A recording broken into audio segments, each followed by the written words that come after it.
then it has to be in this way, as I put it now. What is an ecofeminist vision in The Handmaid's Tale? It is a representative of ecofeminist vision. There is no denying of the fact. The questions that I'm giving you is, of course, important for examination purpose. You might be knowing the story, but how to put it in the right format of an answer is the main thing. The Handmaid's Tale as a representative ecofeminist book, Atwood's novel The Handmaid's Tale, is typically an ecofeminist text. Science arbitrarily subjugates nature for man's advantage. Human activities like deforestation, industrialization, dangerous nuclear testings, and environmental pollution have negative after effects on the well being of people and the biosphere. In the text under study, Atwood describes how this situation affects women more than man. The female body becomes an area to be colonized by the patriarchal domination to an extent that even the natural constructs like female sexuality, natural and processes like reproductions are also controlled by men. The setting of the novel is 2195 in Cambridge, Massachusetts. It depicts a futuristic, austere, and authoritarian society where women are not given even the basic rights. Atwood names it as the Republic of the Gilead. No such republic exists. Administered by a fundamentalist Christian theocracy. The army has declared a state of emergency in the state, as the president has been shot while the Congress has been machine gunned. The Constitution no longer holds good. Universities no more remain functional. Thus, it is a horrific establishment with racist and chauvinistic views. The environmental deterioration of the present times is the central reason for the creation of Gilead. In the historical notes of the Handmaid Tale, Professor Pixoto, the famous professor, suggests that there are many reasons for decrease of population. Some of the failure to reproduce can undoubtedly be traced to the widespread availability of birth control of various kinds, including abortion in the immediate pre-Gilead period, stillbirths, miscarriages, and genetic deformities were widespread and on the increase, and this trend has been linked to the various nuclear plant accidents, shutdown, and accidents of sabotage that characterized the period, as well as to the leakages from chemical and biological warfare stockpiles and toxic waste disposal sites, and to the uncontrolled use of chemical insecticides, herbicides, and other sprays, which nowadays is also very common. The great decline in population in Gilead results from the haphazard use of reproduction controlling techniques used due to sexually transmitted diseases and ecological contamination of the present times. Women are the worst victims of consequences of this in Gilead. They are not provided even the right of citizenship in the totalitarian territory. An enforced new law denies them any right to property which has to be transferred to the next male kin, either husband or another one. They are not allowed they are not allowed employment anymore. Even their bank accounts are forcibly freezed. They have been assigned only one function, and that is reproduction. Women with fertile ovaries are sent as handmaids to otherwise childless commanders to continue their progeny. Every handmaid gets three chances, each of 2 years, with one commander. If unfortunately she is unable to produce a child within these 3 years, within a term of 6 years, she is designated as unwoman and sent to the colonies to clean the poisonous wastes. On the other hand, if the handmaid is lucky enough to beget a child, She is then transformed to the next commander after having a child, to the earlier commander and a wife. Hence, woman is no less than a national resource in the Gileadian regime. Aim of ecofeminism. Ecofeminist questions the patriarchal stand to objectify woman as the other of man. This type of dualistic philosophy creates hierarchy and subjugation in scientific objectivity and the concept of other. Julian Tang Halpin correctly argues. She says women have been oppressed not so much because they have been equated to nature, but rather because woman and nature have been equated to the other. The same dynamic that has resulted in labeling women as inferior and justified society's domination of women and nature, and has done the same during most of our history to blacks and other people of color, Jews, dangly, and the gay or the lesbian persons. It is important. It is important to note that nature is imagined, imaged as a female. Woman and nature are equated as both are living, giving, life giving. In patriarchal Canadian society, woman is nullified to the level of an object and is disposed of any power of logic, feeling, thinking, and even in the individualism. The handmaids are deprived of their names, thus signifying their identity crisis. They are named after the commander with whom they have to be impregnated, so their names are of Red, of Glen, Warren, of Wayne, etc., all with OF. Thus, they are mere existing objects to be used by men and have their identity only via men.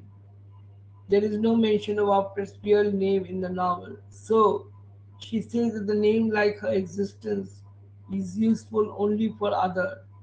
Your name is like a telephone number, useful only to others, says Atwood. Jesse Givner remarks in his article, indeed, the desire of the Gilead regime to remove names is as strong as the desire to remove faces. Just as the rulers of Gilead tried to eliminate mirrors, reflections of faces, so they attempt to erase names. So, depending on the relationship to men, the Gileadian women are color coded. Wives of commanders dress up in blue, daughters in white, Marthas in green, and aunts in khaki. All have their own color. No wives. The wives of the poor men wear red, blue, and green striped meager clothes. All handmaids are uniformly dressed in scarlet robes, signifying adultery. Moreover, their dress is long and concealing with white wings and red veil. So this dress code worsens the condition of anonymity and invisibility of the handmaids, as Aunt Lydia says. What does she say? In Atwood, modesty is invisibility. In this totalitarian theocracy, women are not given the rights of reading and writing. If any handmaid disobeys, her limbs are cut off as punishment. The rulers have selected the limbs to be cut as penalty as they consider them unnecessary for the purpose. They rear the handmaids. As handmaids are allowed to talk only when it is inevitable to do so, they communicate mainly through gestures. Even the shops of the regime are identified by the pictographs instead of the names. Thus, the handmaids survive in language less hell to deny them power. Atwood emphasizes the idea that the oppressors know that language is a weapon that liberates people from bondage and oppression. In a lecture, an end to audience included in the second words, she further articulates this idea. Thus, what does she say? In any totalitarian takeover, whatever from the left of the right or the right, writers, singers, and journalists are the first to be suppressed. The aim of all such oppression is to silence the voice, abolish the words, so that the only voices and words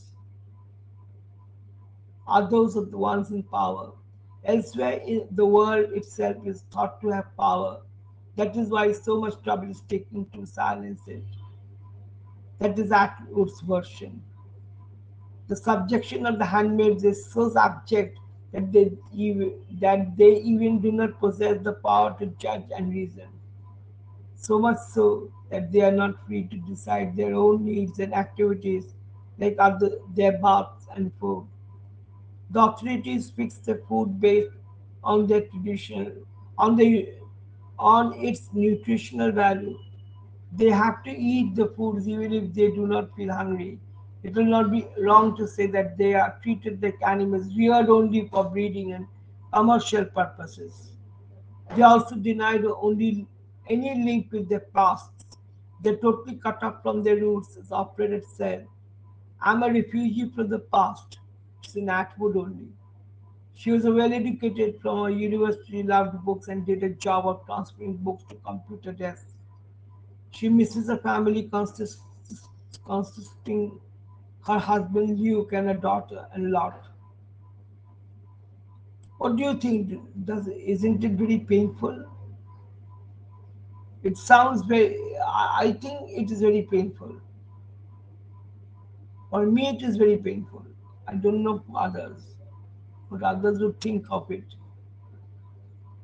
So in Gilead, nobody talks about the past as memories being pain to them, as Offred suggests that in the regime, though, thought must be rationed.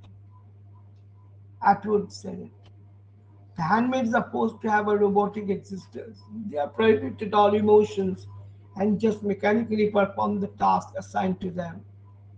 There exists no entertainment in Gilead, no doubt. They are permitted movies once a week, after their lunch and before their nap. But these movies are only for educative purposes. They are shown the pornographic movies of the 1970s and 80s to let them know about the brutalities done on women. The purpose of showing them these movies is to create terror in their mind, the pre-Gileadian period, and give them a false sense of security in their present existence. So in this totalitarian theocracy, sensuality is out of place and love is forbidden. Even the desires of the individuals are controlled by the laws of the state. The handmaids are continuously indoctrinated by the aunts that all flesh is weak and women do have the duty to set the limits. So sex is reduced to just a reproductive duty and lacks love in Gilead. Offered kills for sensual experience and consequently turns to Nick even in the strict puritanical atmosphere. The handmaids are reduced to the level of impersonal and inanimate things, as they are denied any thoughts, emotions, desires, and even individuality.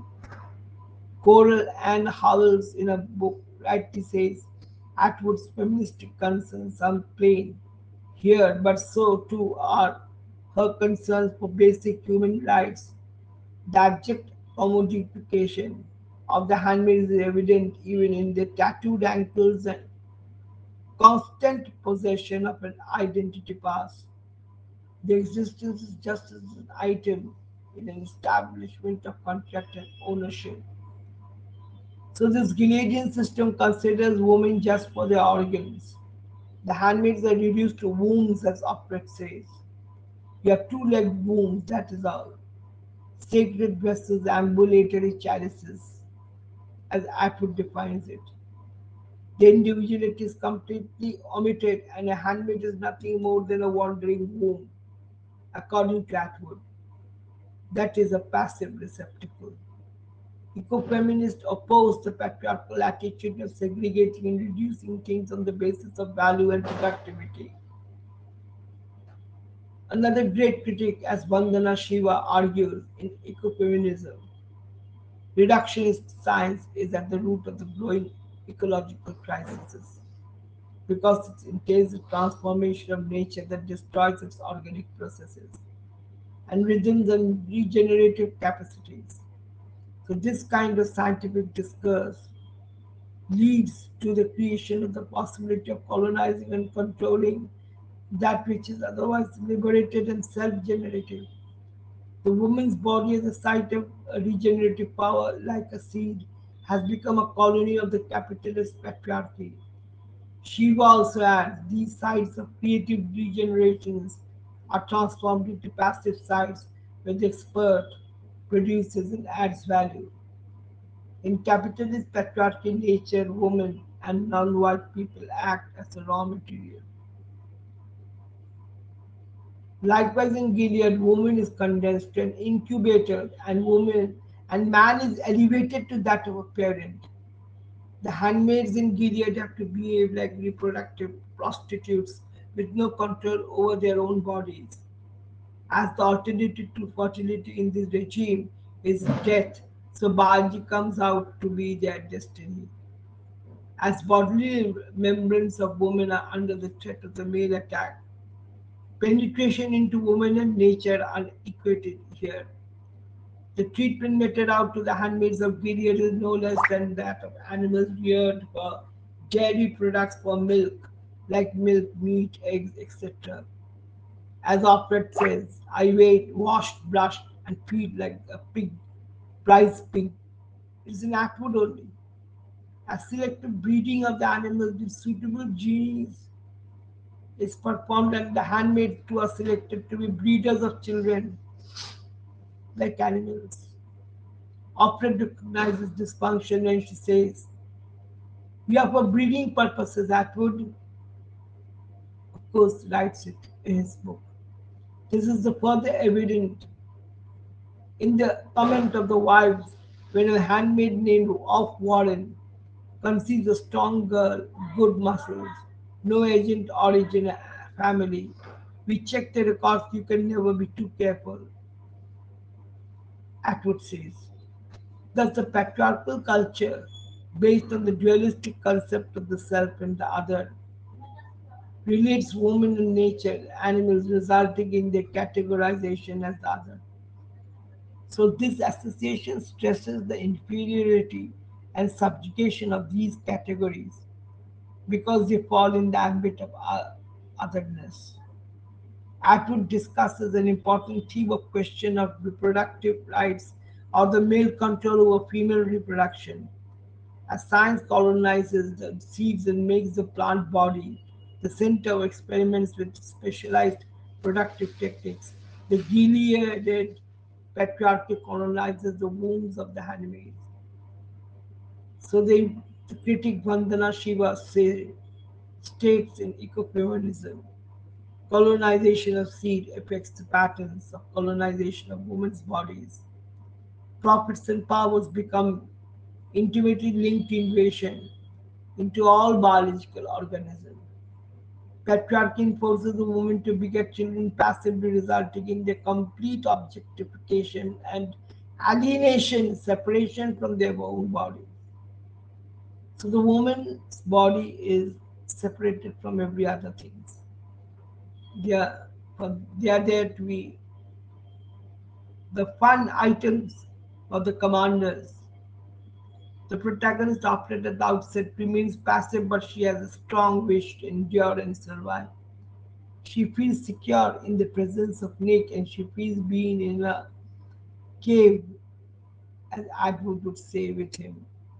But ultimately, Serena Joy comes to know about her secrets, and she is implicated for violating the strict policies of the state.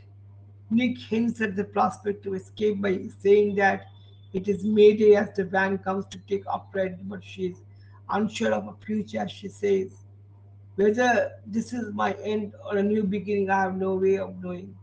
I have given myself over into the hands of the strangers because it can't be helped. Swatwood writes. The capitalist patriarchy equality exploits the productive land and the productive woman, and both of them suffer miserably. The handmaids in Gilead fall victim to the totalitarian theocracy and attempt to endure and survive. Offred compares herself to space. I am like a room where things once happened and now nothing does. That is the way Atwood explains. See, ecofeminist descriptions are a lot in this book. Interestingly, Atwood uses eco-feminist images to highlight the theme of oppression of women and nature. She makes the colonized people female body of the tail. Economists, eco-feminist discussion exposes the metaphors that bind woman, nature, and animals together, displaying their communal subjugation. The novel is replete with many images that relate body to the environment. Alfred compares her own body to earth as she says, I sink down into my body as into a swarm. Finland or only when I know the footing. So the women are very much conscious of how they have been exploited, their bodies have been exploited by these commanders. Treacherous ground is my own territory. I become the earth, I set my ear against for rumors of the future. Atwood says it in her novel. As a seed waits to germinate, likewise she waits for a child with a hope. Atwood has linked woman with nature through the garden imagery also. Often recalls her past and remembers, I once had a garden, I can remember the smell of the turned earth, the plum, the shapes of the bulbs held in the hand's fullness, the dry rustle of the seeds through the fingers, Atwood says in a story. To her, the fragrance of the garden rises like heat from her body. In Gilead, many wives engage themselves in gardening to get inner autonomy. So various images associate female body with the vegetation in the novel. While indoctrination, Aunt Lydia tells the handmaids to think of yourselves as seeds at its season. Elsewhere, Alfred observes flowers as the genital organs of the plants. This is also said by Atwood. Robert, in this context, Rubinstein points out distinction between human and non-human and grotesquely inverted and reduced.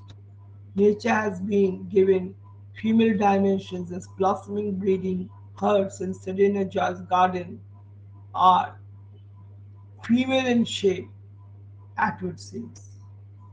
After a rainy night, the gravel path Alfred walks on, that clearly divides the damp back lawn, appears to her like a hair parting. Atwood only says it. Further, she identifies herself with the vegetation. Mint is not so dangerous. I need hardness, a cool rigidity, and not this heaviness. As if I am melon on a stem, this liquid lightness. While suspecting of Glen to be a spy, Alfred thinks, talks to me that she may be a spy, a plant set up to trap me. Such is the soul in which we go. But I can't believe it. Hope is rising in me like sap in a tree. Blood is a wound, we have made an opening. That is what Atwood says. Handmade tale contains several images connecting body with various organisms. A multitude of creatures are like worm, oyster, spider, beetle, mouse, fish, frog, snake, hawk, vulture, chicken, pig, dog, cat, ant, which are referred to in the discourse to equate the handmaid's survival with them. Talking about Glen, Alfred says she walked demurely, head down, red gloved hands clasped in front with soft little steps like a trained pig's on its hind leg. Similarly, the hanged bodies of the victims of Gilead are equated with the meat hung on meat hooks and butcher's shop. Many such organic links exist in the novel as from the genuine. A smell more animal is coming, a smell of dens, of inhabited caves. So Atwood, the Handmaid's Tale, clearly describes the otherness of woman and nature through an eco-feminist study. This is what ecofeminism the answer should be like. The capitalist patriarchy spreads its tentacles not only through the colonization of the natural resources but also the spaces within women, vegetation, and animals. Likewise, in the dystopian society of Gilead, woman is reduced to a mere womb and is dispossessed of power even on her own body.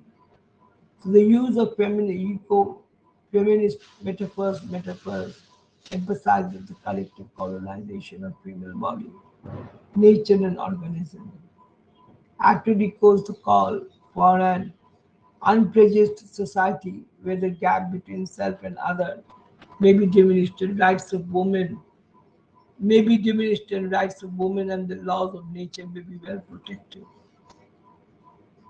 So you see the story that you have read all throughout, the story of ecofeminism. There's no denial of the fact that all throughout the story you have read of ecofeminism, of the various aspects of ecofeminism, how women is compared to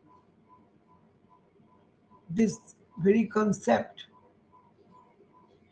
of their representation of their life.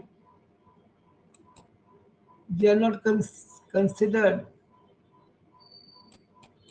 to be human beings. They're less than human beings, and nobody thinks of them as human beings. Whatever your case, this is the ecofeminist concept of this Galilean world that we have studied till now.